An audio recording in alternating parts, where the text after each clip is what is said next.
தேசிய கல்விக் கொள்கையை அனைத்து மாநிலங்களிலும் துவங்கி வைக்கப்பட்டதா என செய்தியாளர் எழுப்பிய கேள்விக்கு பாஜக மூத்த தலைவர் ராஜா கருத்து தெரிவித்துள்ளார். உத்தரப்பிரதேசத்தில் 0, மத்திய பிரதேசத்தில் 0, பீகாரில் 0, காங்கிரஸ் 1.5 வருஷ சர்வாதிகார ஆட்சியில்.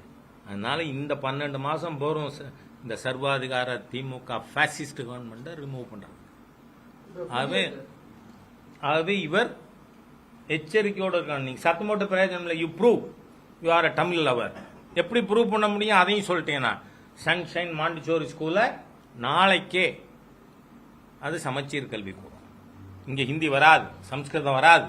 சொல்லுங்க, முதுகெலும்பு இருக்கா, தைரியம் இருக்கா, தமிழ் உணர்வு இருக்கான்னு நான் கேட்கிறேன்.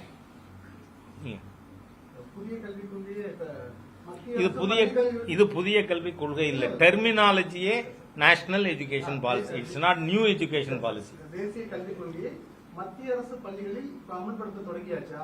இது எல்லா மாநிலங்களிலும் தொடங்கி இருக்கு.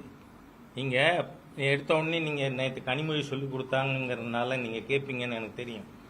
கேந்திரிய வித்யாலயாங்கிறது என்ன? கேந்திரிய வித்யாலயா எதுக்காக வந்தது? இவங்க உடனே தமிழ்நாட்டில் மொத்தம் 48 கேந்திரிய வித்யாலயம் தான் இருக்கு. எங்க இருக்கு? இப்ப காரைக்குடியில கேந்திரிய வித்யாலயா இருக்கு. ஏன்? Central electro chemical research institute இருக்கு அவங்க குழந்தைகளுக்காக. அதுல அவங்க 10%, ஒரு கிளாஸுக்கு 40 பேர் தான். அதுல 4 பேர் மட்டும் ஜெனரல் பப்ளிக்ல இருந்து சீட்டு கூலிக்கு போட்டு எடுப்பாங்க. என் பேத்தி அதுல தான் படிக்கிறா. ஏன்னா என்னால 1.5 லட்சம் கட்ட முடியாது, 1500 ரூபாய் தான் ஃபீஸ். Same standard.